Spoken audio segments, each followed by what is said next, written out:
Let's just continue where we left off yesterday, which is we were learning in Sif Lamed Gimel. This really was a game changer for us because it basically said that a person can exempt oneself from the mitzvah of Hashavas Aveda if they are preoccupied with something else, such that if they were to forsake their own activity, they would lose money. And you're not obligated to spend money on Hashavas Aveda or to lose money over Hashavas Aveda. Okay, so we're going to qualify that dispensation shortly, but it becomes clear that even if the object is very, very valuable that you could save, but you're going to lose even your minimum wage job for an hour, you still can exempt yourself. And the only time that you would still be obligated is if you know for sure that the owner of the object will compensate you for your time, right? But if you don't know for sure, you can use that as an excuse or as a pretense to absolve yourself from the mitzvah of Shavas Aveda. So first of all, let's be clear that this is not a blanket heter to stop to allow me to absolve myself from any help that my friend needs, right? And that's what this next halacha is. You're not obligated to expend finance to do the mitzvah of Hashavas Aveda. Avol haroach havero toveya bayam. But if you see your friend drowning, o listim boyim alav, or if he's being attacked by robbers, bazeh chayev lahatzilo. There you have to help him. There you have to save him. Now, obviously, we're not talking about where in a situation where he's being attacked, and if you step in to save him, they're going to attack you also. However, but you are obligated to help him. And even if it costs you money, you have to spend whatever you can in order to save someone's life. That you are obligated to do. Such as to hire people to save him. And that's derived from a different pasuk. In other words, there's a different pasuk. There's one pasuk that's the mitzvah of Hashavas Aveda, returning the property of your friend, where you can absolve yourself if it's going to cost you money. But there's another mitzvah in the Torah: do not stand idly by your brothers over your brother's blood. Diribsa bazeh haTorah afilu lahotzi mama, where the Torah says that this obligation applies even if it's going to cost you money. Di'ilu lahatzilu begufo mehashavosalo nafka. He says, because to save him with your own person, like to save your friend's life by just jumping into the water and saving him where it doesn't cost you any money. So the Gemara says, I don't need a separate pasuk for that, because that I already know from the mitzvah of Hashavas Aveda, the Avedas etzem gufa shel chavero tzarech lahashiv. That the Torah is basically telling me that anything that is about to be lost by your friend, you have to save. So if his life is going to be lost, I have to help him. I have to restore his life to him, right? So that's how I know that there's a mitzvah to help someone emerge out of physical danger, or even to save their life. But how do you know that you're not allowed to stand idly by, even if it costs you money? So that's why we have a separate pasuk of Lo Samad al Dam Re'echa. Now, I just want to point out something that's important, which is that a person might mistakenly think that this halacha extends to anything. Like a person comes by my door and he says he needs a special organ transplant, or else he's going to die. And I have an obligation of Lo Samad al Dam Re'echa to save his life. How much does the surgery cost? It's going to cost $400,000. Okay, so I have an obligation now based on the law of Lo Samad al Dam Re'echa. I cannot stand idly by my brother's blood. to go ahead and figure out how I'm going to raise $400,000. Does that automatically apply? So there have to be parameters to the mitzvah of lo samad al dam reacha as well. Because if you're going to tell me that the mitzvah of saving someone's life includes even when it's going to cost me money, so how far does that go? What if it's going to bankrupt me and every other member of the Jewish community in order to save this person's life?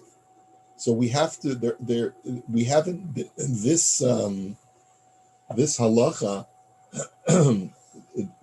It doesn't say explicitly how far this halacha goes.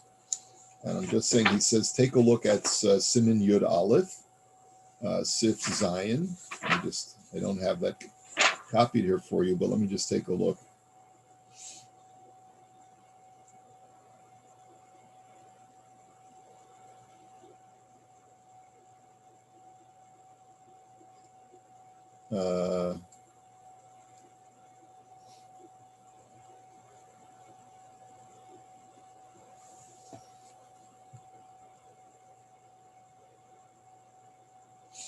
All right, it's a different halacha, but maybe we should examine. I don't have an immediate answer for you as to how far this mitzvah of lo samad al dam reacha goes.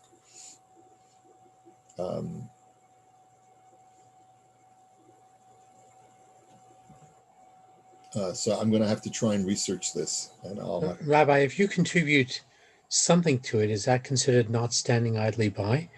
When someone comes to collect tzedakah, you can't fulfill all their needs, but if you don't do anything, that could be problematic. But if you do something, even if it's small, does that fulfill?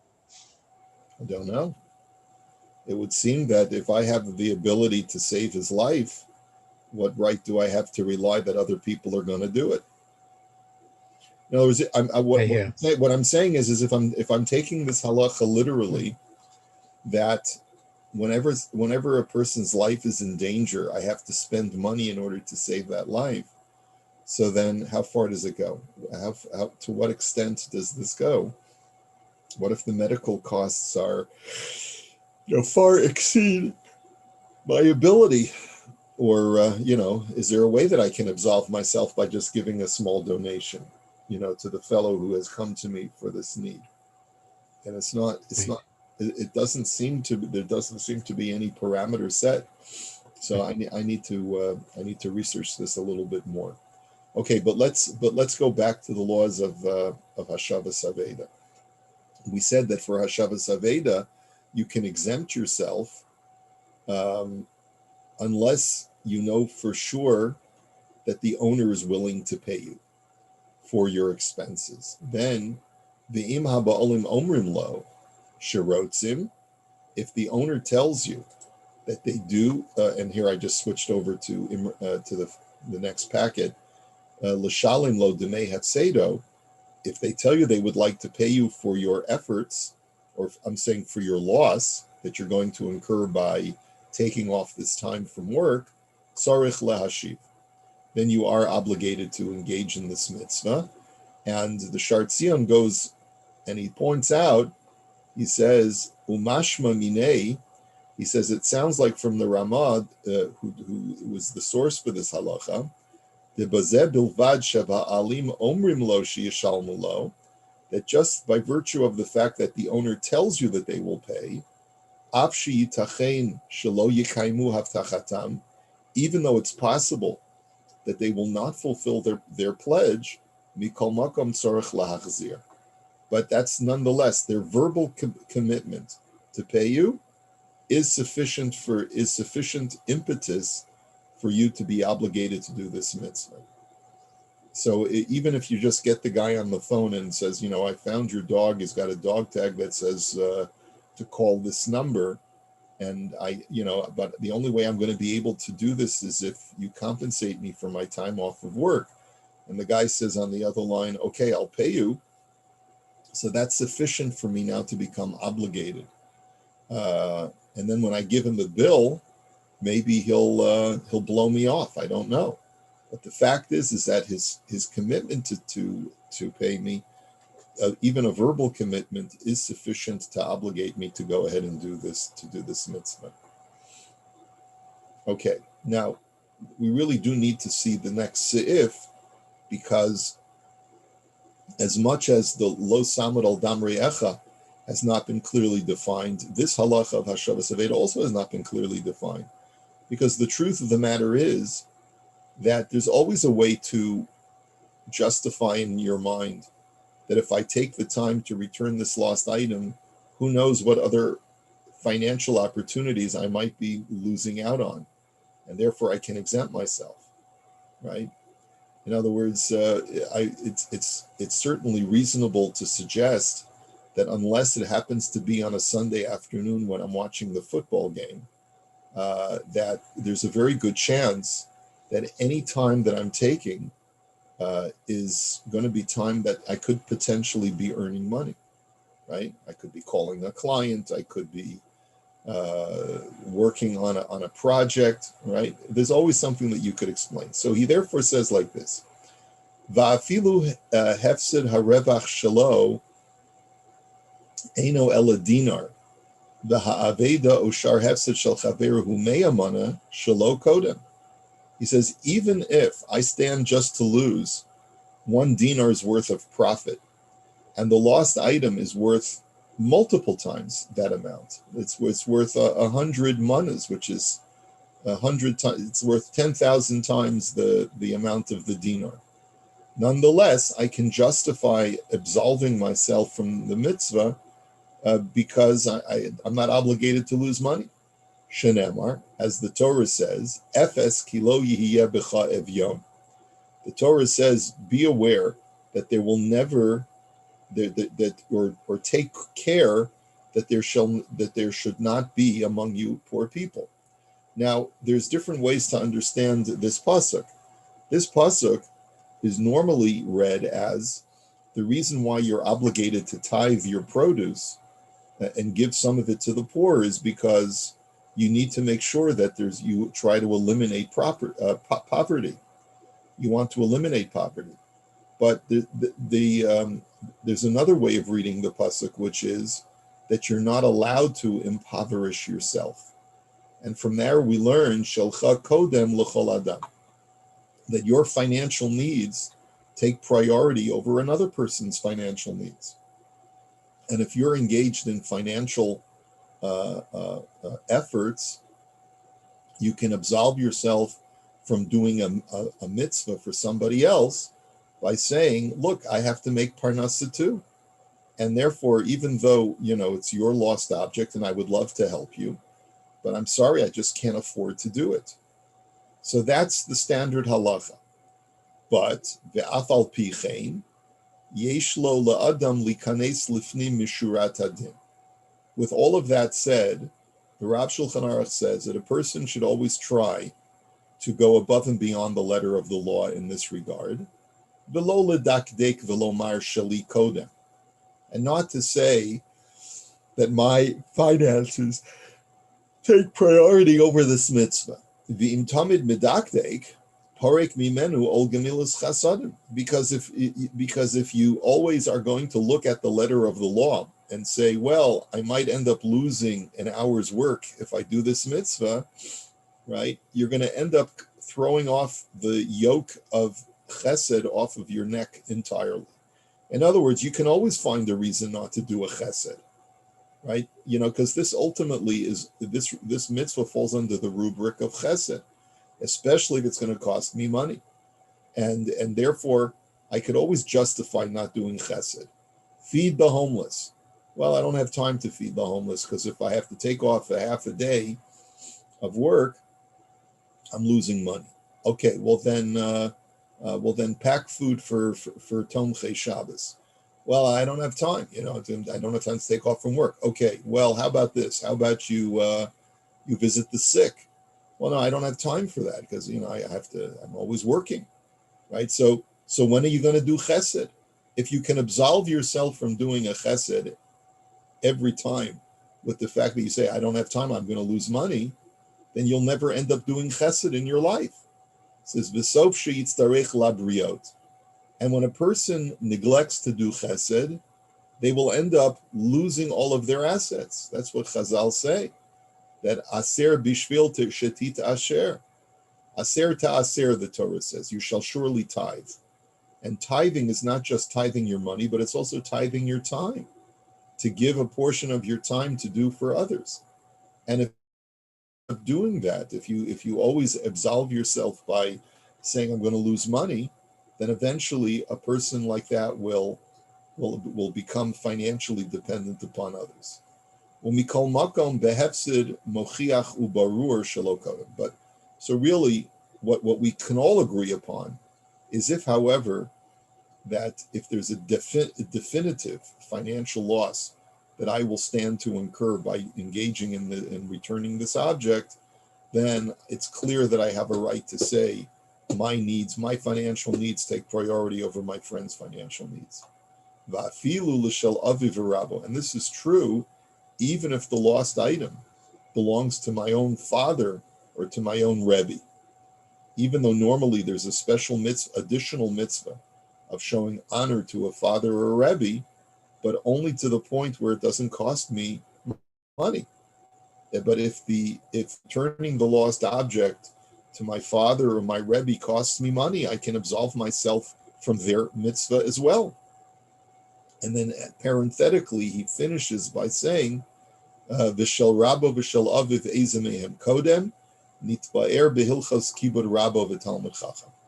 Now, if let's say I have an opportunity to do hashavas aveda with multiple people, so we know that if let's say it's one, I can either do hashavas aveda with my friend's lost object, or I can do hashavas aveda with my father's lost object. I have an obligation to first do my father and then do my friend. And the reason is because there's a mitzvah also of kibbud av va'em, of honoring one's parents, that's coupled with the mitzvah of hashavas aveda for my father. But the Gemara also says that if I have a regular friend or my Rebbe's lost object, and I can either engage in my friend's lost object or my Rebbe's lost object, my Rebbe's lost object takes priority because a Rebbe is also akin to a parent, and there's a mitzvah to show honor to one's Rebbe. And then the Gemara says, well, what if you pit your Rebbe against your father? Which one takes priority?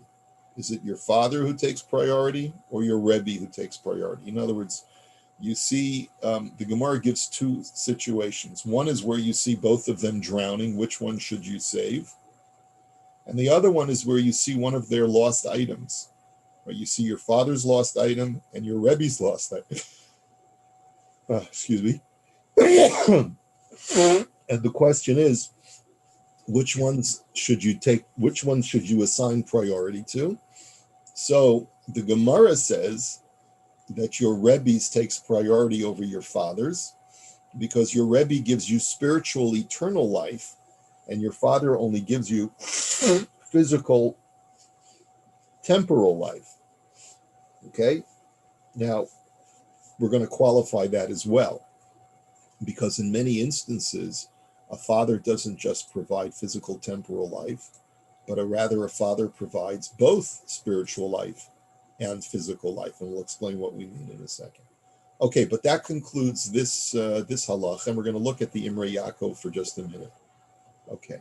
Rabbi, can I just Sure. have a quick question there? Sure. Getting back to the allotment of time for chesed. For people who, say if it's a couple and the wife is relying, she's not working, so the husband includes her in his tzedakah calculation to be part of his calculation, and same with chesed. In many homes, the husband's very busy, let's say, making a living, working everything, and the wife is doing a lot of the chesed. So can that be part of the calculation, or do we individually have to be allotting for it? Well, I would tell you it's certainly part of the calculation. But if it's the whole calculation, then it turns out that a man can go with his entire life without doing chesed because he's relying on his wife doing the chesed for him.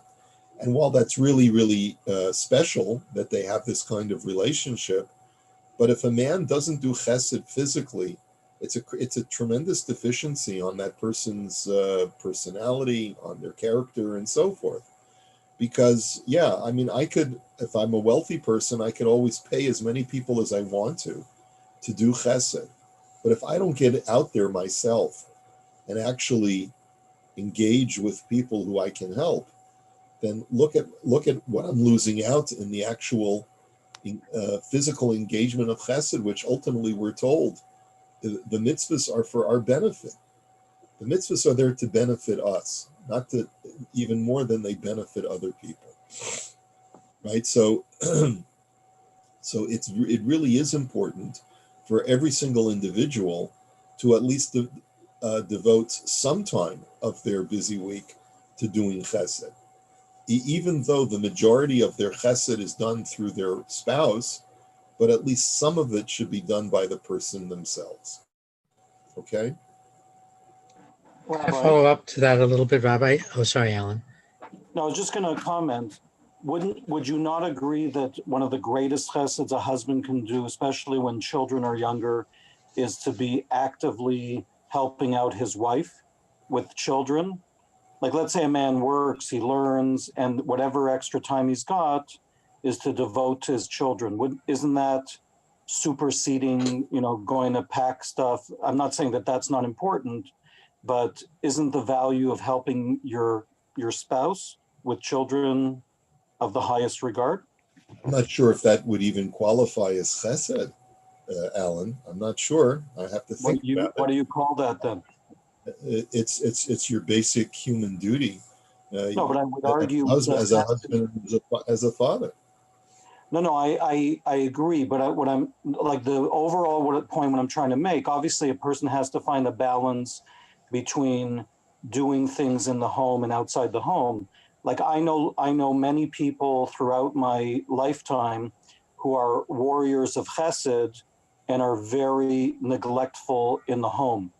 So to the point, like they do so much chesed to the point of neglect of those in the home. So the only point I'm trying to make is that, like, I don't know if you would agree or disagree, but let's say as a man, you're learning, you're working, you're helping out in the home, and you have like you're squeezing, as much juice out of the lemon as you can get.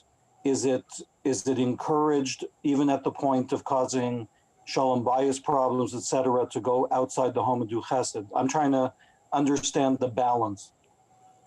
Well, that's the key word. The key word is balance, right? Person has to have a balanced life. And the right amount of balance is to not do chesed at the expense of taking care of your family. And not to do chesed at the expense of your job, right? So oftentimes you can fulfill the mitzvah of chesed by just paying someone who's part of an organization to do that chesed for you, right? Or you can get your wife to do it, or you can get your kids to pack for Tomchei Shabbos, right? And all of that is fantastic, but it's actually helpful to character development to dedicate a small amount of time to you doing it physically yourself, right? That's the only point I'm making. Does it have to be 2 hours a day, 2 hours a week? No, not necessarily, but it should be some amount of time, where every single human being should periodically go and visit people in the hospital. Every person should periodically, I mean, not now during COVID, but should periodically take time to visit those who are in a facility that might be yearning for some human interaction. Every person should take some amount of time over the course of the year or the month to go and pack food for the homeless, or to like we do in the shul where we feed the homeless once a year. Maybe that's all we have time for. I don't know, but but it's just that when you simply pay for someone else to do it, you get the reward for the mitzvah, but you don't get the main benefit of the mitzvah, which is to develop your character and make you transform you into a better person. That's the only point I'm trying to say. Not to do it at the expense of your other obligations. But I wouldn't categorize helping your wife and your children as a chesed necessarily, because chesed, I mean, even though it ultimately is a chesed, there's no question when you lighten the load of the people you love, right? You're doing it. That does qualify as chesed, but the real challenge is doing chesed for those that you don't love, for the stranger, the widow, the orphan, those who are outside your home. Yeah. So the only point, as you just mentioned, that was just the point I was trying to bring up, is that unfortunately I've witnessed over time people who will sacrifice the chesed that they're doing, whatever word you want to use, but basically sacrifice time in the home to be, they'll be doing every chesed outside the home which is wonderful, but basically, at the same time hurting the home. I've seen it from wives, I've seen it from husbands, I see it with patients in my office where there's real shalom bayis problems because the person, like there's chesed is a beautiful thing. I'm obviously not trying to argue against chesed, but there's also, there's a, so to speak, a benefit to the person. If you're like the chesed person of the year, we're going to make up a mythical person, but somebody who is recognized as an incredible, giver, et cetera, in the community, but at the same time at home, it's a disaster zone because they don't spend time in the home. They're always doing chesed. So I'm just trying to highlight that there is a negative, like it can get out of balance the other way. That's the only point I was trying to make. Okay. Point is well taken. Okay. So, Rabbi, one other point on that too is sure. one of the things I've tested about in today's day, shouldn't everyone have a certain amount of time allotted because we're sort of almost in a spiritual holocaust out there with so many Jews leaving the fold, so to say, that we a certain amount of time should be allotted to. I don't even like to really use the word kiruv, but to connecting to our unaffiliated Jews out there. Oh, I completely agree with you, Ron. I think one of the biggest acts of negligence in the Orthodox community is forsaking the rest of our fellow Jews. And again, I've over the decades that I've been in this business, I've shied away from the word kiruv because I don't believe anymore that the end game is to get everyone to be Shomer Shabbos. But I do feel that the end game is to get everyone to remain Jewish. And like you said, the spiritual holocaust that we're seeing is where people are leaving the faith wholesale. Part of the chesed that we can do is to engage in activities that will connect us with our Jewish brethren who are outside the Orthodox community. I think it's absolutely important. So even going to a walk for Israel on a Sunday morning, like going all the way downtown to the lake and just being there with a kippah and engaging with the other Jews is itself a chesed, right? It may even be more important than showing solidarity with Israel is the fact that you're down there as an Orthodox Jew and you're trying to raise people's consciousness about what it means to be Jewish. So I'm totally with you, Ron. We're on the same page. All right, and with that, Rabbi, that was kind of what I was going to ask, but not really about the definition of chesed and how broad it can be, because you could do chesed in your day-to-day actions, just in how you treat fellow Jews or people generally, that character develops, that doesn't take away time from what you have to do. Absolutely. I mean, look, if you're a physician like Alan, there's no greater chesed than restoring someone's health to them, right? So sometimes your work is a chesed, right? And quite often it is. One could restore their health in a technical way, and one could restore their health in how they treat them as a person. And that's more of the adding the chesed to the technical aspect of doing your job. But and to that point, it's important to remember that chesed can also sometimes be defined by a person's mental attitude. If they objectify their client, customer, or patient as a source of revenue, so then it almost eliminates the chesed aspect. But if, let's say, Ron has a client and he lets them try on his piece of merchandise and says, I get such pleasure by seeing how well clothed that individual is, and I want them to look good, and that just gives me such a good feeling. And the parnasa is secondary, so then that's chesed too. All right, more to talk about.